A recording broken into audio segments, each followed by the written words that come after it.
Om Jnanatimidandhasya Jnanam Jana Shalakaya Chakshurunmilitam Yena Tasmai Shri Gurave Namaha. Yatra Gayanti Madhakta Tatra Tishtami Narada. Krishna says to Narada, Naham Tishtami Vaikuntha Yoginam Hridaye Shubha. You won't find me in Vaikuntha. You won't find me in the hearts of the yogis. But where my glories are, being spoken by my devotees. So we can all feel, isn't it? Yes. What did you want to say? Well, he's rocking, so we can't hear him. Oh.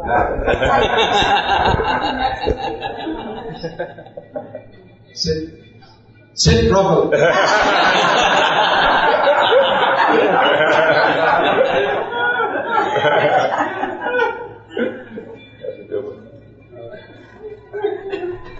Yeah, I'm a great fan of these Prabhupada memories. I don't have that many of my own direct memories, you could say. I did write a book called My Memories of Prabhupada because wherever I went, devotees always used to ask me, well, tell us about your memories of Prabhupada. So I wrote a book. But I don't have it here, it's out of stock to be reprinted soon.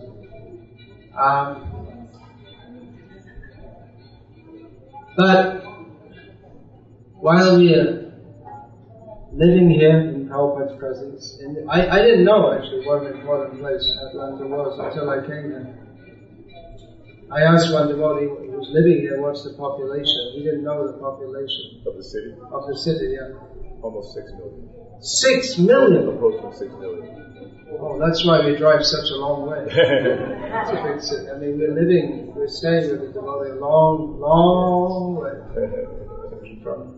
But, usually when I go to a place, I ask devotees about the population, the economy, and to get some idea of how important it is. Jai Pataka Maharaj Ki! But actually, all those things, they have no actual importance, but just from a mundane point of view.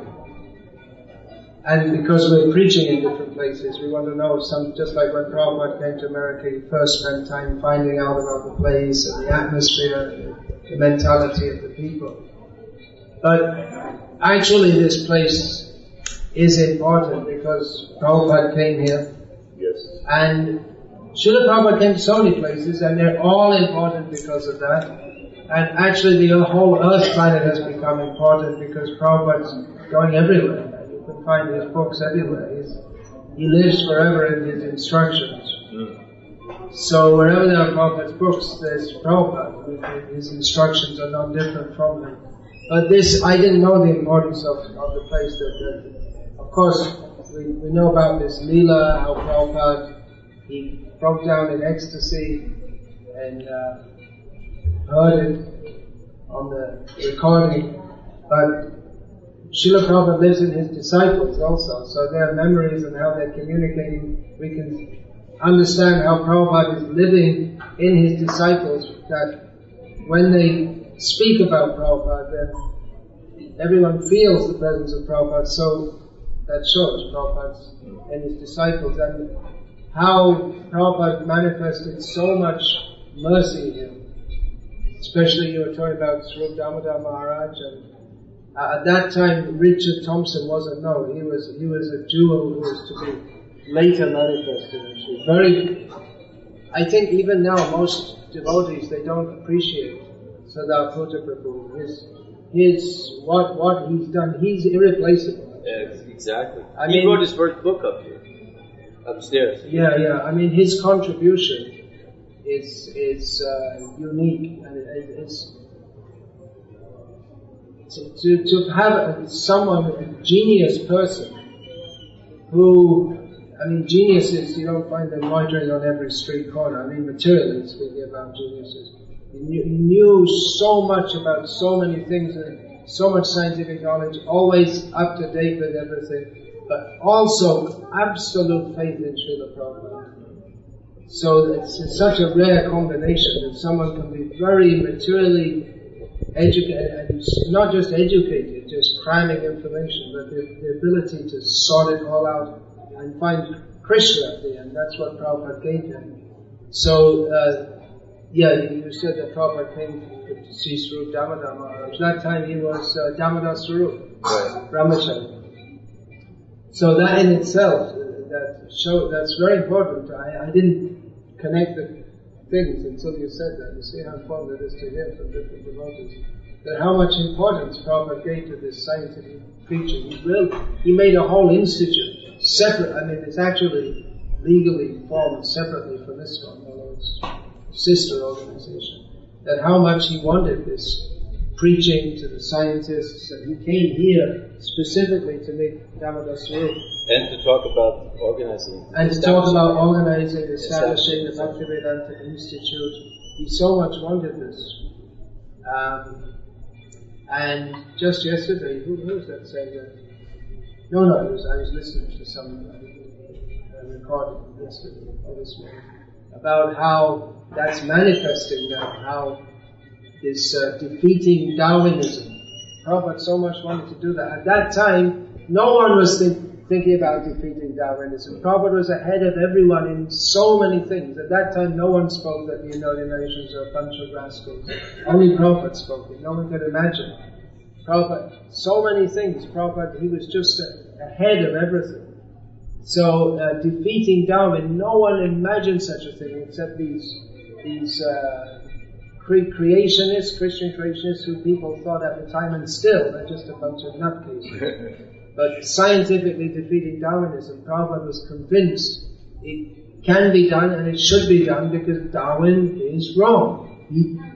He, as Prabhupada said, he may have descended from a monkey, but we descended from rishis.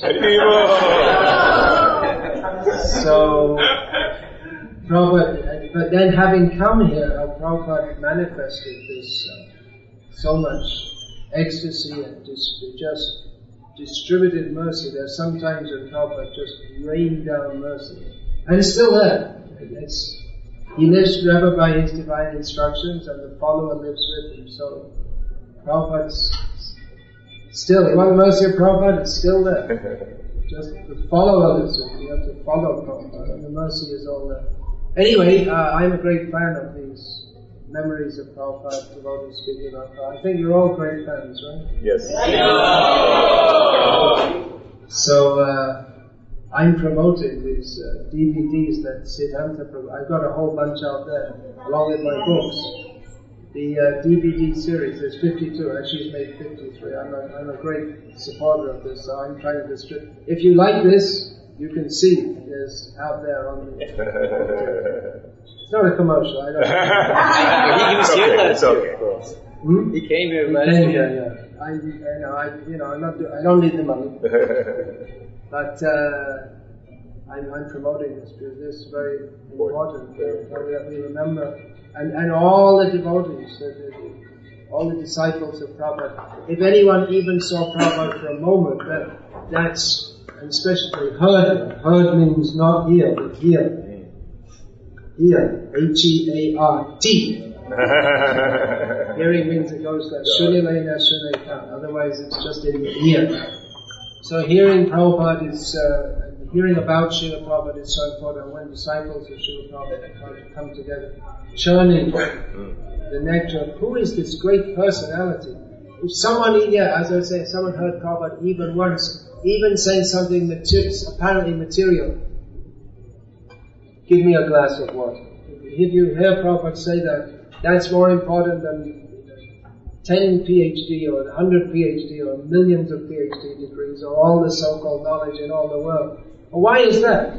If Prabhupada says, give me a glass of water, what's the significance of that? Because every word that Prabhupada said, every step he made, every breath, every hair moving on his body was completely permeated with pure love of Krishna and the desire to give it to everyone. So just like you say, there's such an atmosphere. Prabhupada's presence was so strong because he's completely permeated not only with love of Krishna, and that's big enough thing in itself, isn't it? Love of Krishna, but also Gaura Shakti, the desire to give that to others.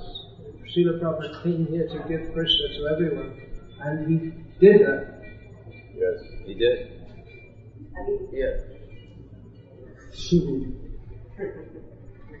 Hare Krishna. Srila Prabhupada ki jai. So, others may speak. Thank Otherwise, Gokula Ranjan Prabhu himself could speak for how many days? 2 days? 3 days? you. I've thought of a few things I'd like to say now, but You I'll could wait. You could do a Prabhupada Sapta. That's usually, I don't know about that. And you also didn't have that much association, but there's so every moment it's oceanic. Saliago. And you want to give it. Yeah. You don't want to keep it. We've all seen that video of Sali Agarwal speaking about Prabhupada. Yes. That he was oceanic, that Yadubha made that. That's another great series. Yadubha is following Srila Prabhupada. Yeah, that's how much work he must have made to find all those things, and then restore them and put them in order and get people to speak. I mean, it's really, he got a lot of mercy from Chaitanya Mahaprabhu to do that. So, in the meantime, I lost what I was going to say. Oh, Sali Agarwal, yeah, she's on the, and she's an American housewife. There used to be such things. I think it's an almost extinct species nowadays. Everyone's office wife, factory wife, like that. So, but you could see how she's speaking in a way that non-devotees, normal people, poor people, they don't speak. They don't have this feeling effusive for anyone, even for their dogs. They don't feel. They feel, but it's not that feeling. This is such a person, such a special person, oceanic. Just you can see she's touched with Prabhupada's mercy, and that's what Prabhupada wanted us to do. Take out the books, take out the Harinam, spread the mercy. He came, and actually, I know I can go on with the point. I better stop. Let someone else speak. Let's just finish the point. Okay, but then if I have that one, there'll be another one. Well, you decide. All right. Okay. Shortly after Prabhupada left, our movement went through what is now considered a dark period, and it was considered a very wrong move that we had the zonal Acharya era. There were the 11 who are considered to be, by some to be, brigands and rogues and all this kind of thing. And I'm not saying that I think that. Much maligned. And the talk was that Prabhupada had left, but he'd expanded himself into 11. And that was later that was considered to be a great crime on their part. But actually, that's what Prabhupada wanted. He wanted all of his disciples to, as he said, do as I am doing. So exactly how to do as he was doing, maybe the 11 didn't get it exactly on the right point. And if it was any one but them, definitely there was no question of me being there, but if I had been there, I'd have messed it up 1,000 times worse. It was a very difficult period. But yes,